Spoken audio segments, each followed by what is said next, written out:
Hello and welcome to The Content Bite, a podcast for freelancers who use their words to make money. I'm Rachel Smith, a freelance journalist, copywriter, and content producer. I'm also the founder of Rachel's List, a jobs board and community for Aussie writers and other creatives. Hello, and I'm Lynn Testoni.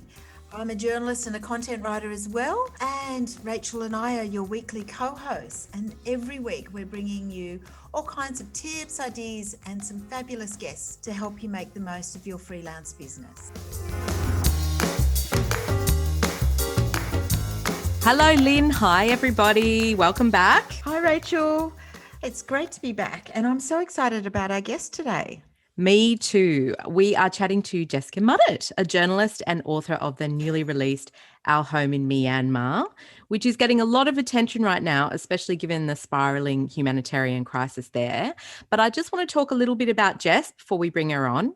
She was born in Melbourne and she spent 10 years working as a journo in London, Bangladesh and Myanmar as well, obviously, before returning home in 2016. And Jess has written for The Economist, the BBC, CNN, GQ, Marie Claire, The Guardian, and the Sydney Morning Herald, among others. And she currently lives in Sydney with her two daughters.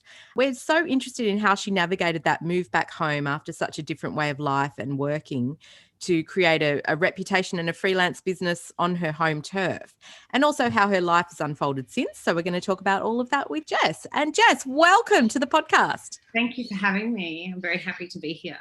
Wow, the book looks fantastic, Jess. Congratulations. I saw you had an excerpt. I think it was in the Herald and the Age. And I'm really excited. I can't wait to read it. I can't wait to read it either. I've tried to put it on my Kindle a couple of times, then I think, no, I've got to get a hard copy so she can sign it for me. Nice. So I'm going to go to better read than dead. Yeah, for sure. I've just got a distributor, so it should be quite easy now to find in bookstores. But it is really exciting and everything has gone well except for the Melbourne launch, which has been postponed until July because of the COVID outbreak. But that'll be launched July 8 at the Australian Institute of International Affairs. So that'll be really exciting. And are you flying down for that? I will fly down, yeah. And Australia's former ambassador is launching it for me, Christopher Lamb. So that's really exciting. How fantastic. That is great. Talk us through how the book evolved. I mean, was it something that you were always going to write, or did you decide to write it as you were watching the crisis unfold? No, I've always wanted to write a book, but I wasn't sure what life material to use because I'm a strictly non-fiction kind of person. And I did initially start a book on Bangladesh, and then I realised Myanmar was the more pressing story to tell. And I'm so glad I went with that because of the timing. So I thought I was kind of writing about the new Myanmar, a very optimistic, democratic future. And it's kind of turned into a history book a little bit, but I'm really glad that I documented such a positive time. And hopefully it returns to that. Democracy is restored as well. And I'll do Bangladesh next. Mm-hmm. Oh, cool. The sequel. Yeah, well, kind of going in reverse order. I was in Bangladesh first. Oh, yeah. Where I met and fell in love with my future now ex-husband, who was my translator. And I allude to that in the book on Myanmar, but I've saved all the best bits for the next book. Yeah. Oh, fair enough. Wow. You still seem very involved and very vocal about what's happening in Myanmar. How does it affect you, given it was your home for 4 years? Is it really hard? Yeah, it is. It is really heartbreaking. It does reduce a lot of us to tears quite frequently. And the sense of powerlessness of just watching on as you see, images on Facebook of your former city turned into a war zone. And there's been some really graphic images that they've sort of burnt a hole in my mind that I can't get out of my mind.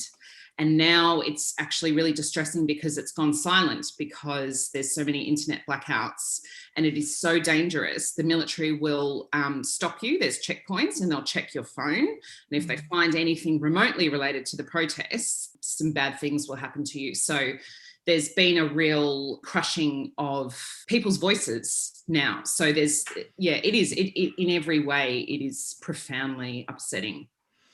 It's interesting because you possibly see more being here because you're not subjected to those sort of internet blackouts that they have. I know that particularly the government there or the junta are really they crack down on a lot of media stuff. Yeah. What was it like working there as a journalist? Well, it was, in the beginning, it was touch and go. When I joined the Myanmar Times, we still had pre-publication censorship. So all the content had to go to the censorship board, and they would cut about 25% every week. So you just have to fill the newspaper with, filler. But then, the pace of reform was breathtaking. Suddenly our co-founder was released from prison. We got a license to go daily. You could write about poverty. You could write about crime. I worked for the state-run newspaper during the elections of 2015, and they were saying they wanted it to be people-focused, and it was remarkable. You felt like you were watching history happen. And most of it was positive. There was some setbacks, and then when Aung San Suu Kyi came to power, journalists were going back to prison, which was no one could believe. But now it has, really gone back to the very darkest days of sort of what was happening in the 1980s. And that is shocking. There are so many journalists in prison or have even been murdered, both foreign and Burmese. Mm-hmm. And is that kind of obviously what prompted your move back, because of the increasing danger of living there? No, that was another tragedy in Myanmar's recent history, is the Rohingya crisis, which is this group of stateless people who neither Bangladesh nor Myanmar want to include in their country. And they claim that they are from Myanmar and have lived there for hundreds of years, but they've been denied citizenship and persecuted and forced into these terrible camps. Then when the genocide was sort of, the terrible tensions were kicking off, my husband, being from Bangladesh, could not get another visa. It didn't matter that he was the editor of a newspaper. He was from Bangladesh, and Bangladeshis, all of them, were unwelcome. So in 2016, he went to Bangkok for what we thought was a routine visa run, and he could not get back in. So my cat and I had to pack up our apartment, and we were gone in 2 weeks. And that was heartbreaking. That was a terrible way to have to leave. Yeah, absolutely. Oh gosh. And you went to Bangkok then? Yeah. So I met up with him in Bangkok, and we exported our cat. So we were actually waiting around for about 6 weeks to get our cat into Singapore. She had a place in quarantine, and to get all those pieces of that puzzle sorted out to then bring her to Melbourne for more quarantine. Oh, poor cat. It must have been so hard to come back and sort of find work and restart. You came home to Melbourne, did you? Came home to Melbourne, but we decided to settle in Sydney for different reasons. My family's all in Melbourne, so we didn't take the easiest route. Sherpa was terrified that he was going to be working at KFC. He ended up working at Twitter, so he did pretty well, but he wasn't allowed to work for 3 months. So he spent the summer of 2017 watching cricket on the TV. I got a job at House at Broadway because offices were closed. I couldn't even get an office job. So I was just doing retail, which is what was my first job at Wendy's Ice Cream when I was 14. So I had this weird sense of what has happened to my life. Yeah. Oh, yes. Yeah. It was confronting. It was scary. Yeah, it's such a culture shock. I mean, I lived in London for 3 years, but I kind of made the decision to come back. Well, it was a visa issue as well. I had to leave to come back. Right. But it's such a massive culture shock coming back and thinking, what am I going to do now? And so I imagine being forced into that decision yourself, and you hadn't had a time to plan or even put any feelers out in Australia for work or try and figure out a pathway. So you really just had to do all of that on the fly. Yeah, I mean, I didn't know anyone. It was, really starting from zero. We moved into a bed sit in Glebe, but we were so overcharged. Like we were fresh off the boat and clueless, and the reverse culture shock was pretty awful. It just felt like Australia was so sanitized, and, everyone followed the rules, and it was all about the laws, and everything was so expensive. I mean, I would go to Coles and just walk out again. I'd be so overwhelmed. Not the abundance of food and the prices, Yeah. A cup of coffee to me was like going out for dinner. Yeah. Just massive culture shock, I suppose. Reverse culture shock. I ended up writing about it for the Huffington Post, and it was one of the first articles. So again, channel the misery, Yeah. Yes. It was. I also had nightmares and insomnia. I actually had cultural adjustment disorder. I wound up talking about it on a a psychologist's couch. Oh my Yes. God. So how did you talk us through how you got, through that sort of initial phase and left retail and started freelancing, or did you do both for a while? How did that all work? Yeah, I wrote for free. Like I just wanted to write again. So I remember finishing a shift and I traveled out to Blacktown and met the owner of a Burmese restaurant and interviewed him. So I started doing, kind of what I knew with a bit of a Sydney, base. Like I did some things like that for Time Out. And then I got a job in Parramatta, North Parramatta. So that was a really long commute. But it was a magazine, a retail magazine, but it was only a short-term contract. And then I went back to freelancing, which was terrifying because I did not know anyone and I didn't know how I was going to pay the rent. Yeah. Yeah.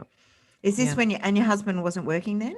No, by then he was working at Twitter, but it was, will I have made enough money this month and the next month and the next, when, the month begins at zero with no clients. Yeah. But I really wanted to do it. Yeah. That's how I started freelancing too. Just knew no one. And it is really, really hard when you're carving it out right from the ground up sort of thing. How did you start building the business here and what sort of strategies? Because you're now freelancing all the time, aren't you? 100% freelancing. And I absolutely love it. And, I had freelanced in Bangladesh and I had freelanced in Myanmar. And that's even trickier. When, the word rate, one of the chapters in my book is called 10 cents a word. Yes. And you have to go around and pick up your pay physically and you get it in a plastic bag. The phone connections are so bad that every interview has to be done face to face. You got to pay a translator often. So all these costs, add up. Yeah. So I use the strategies, it wasn't alien to me, but I started with The Guardian. And when she wrote back, I fell off my chair. And then once you get a clipping in The Guardian, you feel that you can, approach a reputable publication because the publications I'd written for, no one had heard of.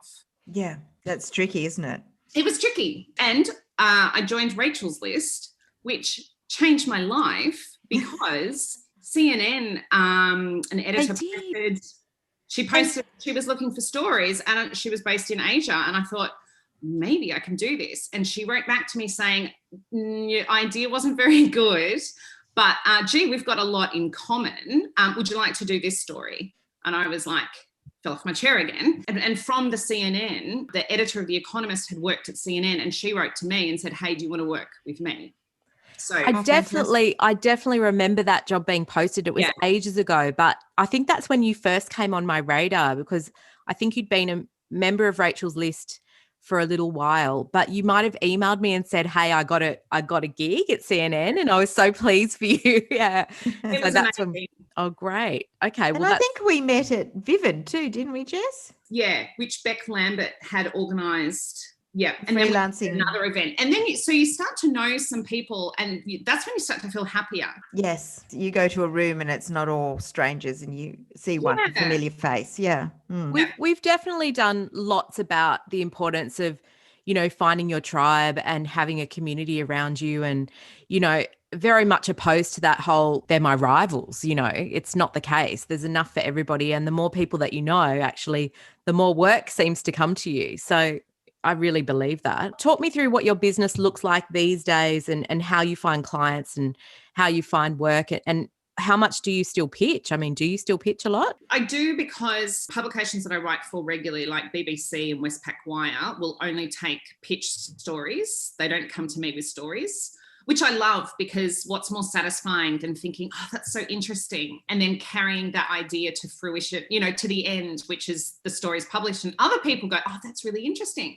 Yeah. So I love that. But then publications like In the Black, the editor 9 times out of 10 or 8 times out of 10 comes to me with amazing workplace stories because I love workplace. And then I do quite a bit of branded content, but otherwise it's all byline. So I really do. I enjoy the mix that I do, which is kind of technology, a bit of lifestyle. I write about babies for Essential Baby and business. And how do you get the branded content? Do you go to agencies or is there occasionally they find me on LinkedIn, but most of the time it's actually, say, for example, Company Director. I write for their magazine And Yep. they also have a lot of branded content. So the editor will say, can you do this? Like there's one I'm doing at the moment for Microsoft. It's super interesting.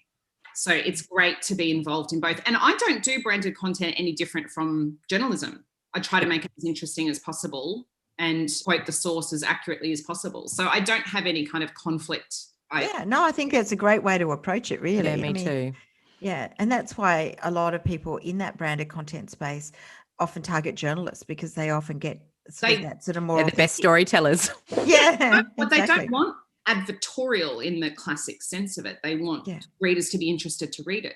Yeah, yeah, for sure. So how has your experience of working overseas helped you in freelancing? Do you still pitch to overseas outlets? I do. And with the book, because obviously it's based on Myanmar, that's creating new opportunities. So I've just been commissioned by Nikkei Asia, which is the world's largest financial newspaper. It has a daily circulation of 3 million. Wow. Daily. So that's so exciting to and Boris Johnson has an op-ed in there at the moment. That's really exciting. And so, and the story I'm doing is why hasn't Australia put sanctions on Myanmar's military leaders? So really fascinating. So, but these are kind of new opportunities that have come about through the book. I mean, the BBC is obvious and CNN are international, but I write about Australia because they don't want me writing about a place where I'm not. Yeah, that makes sense. That's so interesting. You've really, got the perfect mix, don't you? Because you've got your Australian clients, but then, your experience overseas can really open up the world to you and open up more opportunities for work, which I think so many freelancers feel very nervous about that, nervous about going after US clients or clients in Asia and that sort of thing. But because you've worked there and everything, you don't have that fear and you feel like that landscape. Yeah. And on a personal level with the editors as well, like so many editors have worked in Asia. They might be back in London now, but we both have happy memories of Bangkok. So it's a point of connection. Yeah. Absolutely. Absolutely. And even those editors, like my CN editor and my Economist editor, are now back in Australia and we're friends, but we have Asia in common as, one of our favourite parts in the world. Oh, that's fantastic. What would be your advice to freelancers who want to sort of extend their clientele and perhaps pitch outside their bubble? I think we can all get stuck in that bubble, but if you want to go further or there are titles or websites that you really want to approach, what would be your tips to them? I would just say find a really good, strong story with good sources that may have been done a little, but certainly not by them. And just pitch them. It's quite democratic. They will read your email and write back to you if they like the idea. They don't need to know you. I'm living proof of that.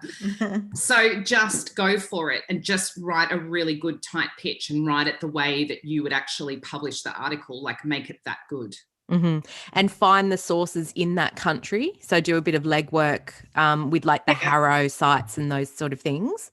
Yeah, I mean, I always say I could speak to these 3 or 4 people. They may or may not be in Australia. I mean, you want the case study or whatever to be in Australia, and then they'll come back to you with their ideas if they like it. And what people always say is, read the publication so that you know the kinds of stories that they'll take. And if they don't write back to one, it's see the rejection as like a battle scar on the way to victory. Keep going. Keep pitching that person. Keep pitching. Yeah, just keep pitching. If you really want to write for that publication, you'll get in. It's just persistence. It's a really interesting way to think about it, that a rejection isn't like a door slamming in your face. It's actually an invitation to further conversation.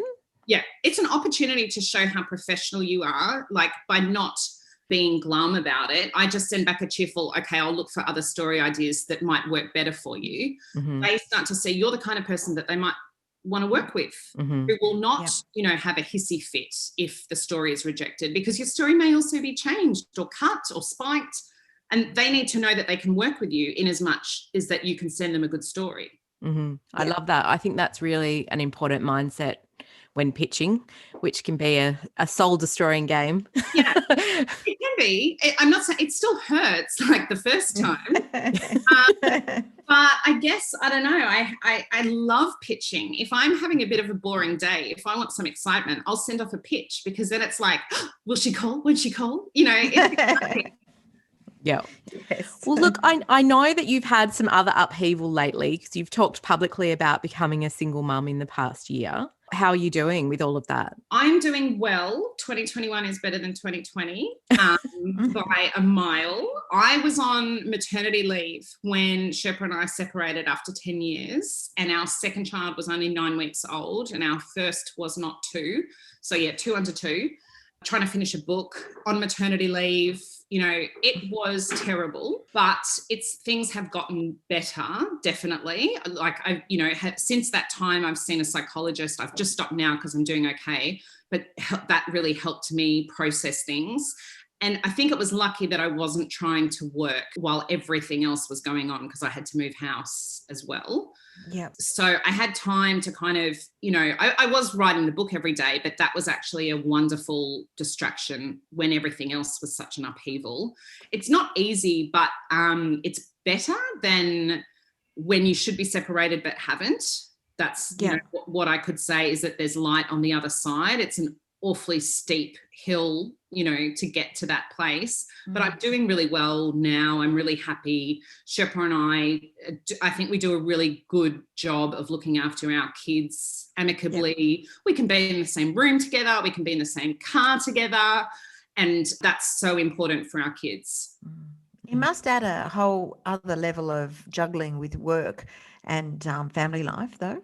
Yes, it does. So, I live by alarms, and my alarms go off before I start an interview, before I have to pick up the kids. So when my alarm goes off at 4:36, the last minute that I can work till to still pick up my kids on time, I have to go and I can't keep working.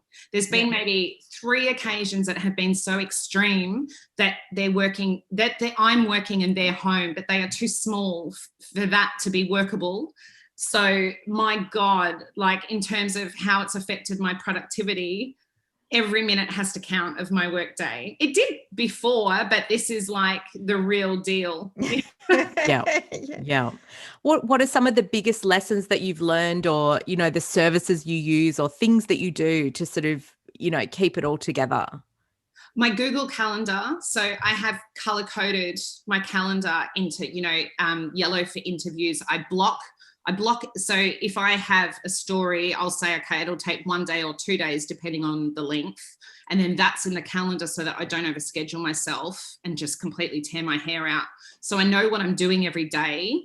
And I have to book in my interviews within certain times because I've only got 3 full days for work. And then Thursday is nap dependent. And Friday is a half day when Sherpa looks after the girls. So it's really it's precious time. So everything has to be scheduled. Yeah. I remember trying to schedule interviews during nap time. It was so stressful. I hate to do it. I normally don't. Like, I'll say to people, I can do it on Monday between 10 and 4. Yep. And I tend to leave off Thursday. But sometimes if people need to do Thursday, we do Thursday, and I'm doing that.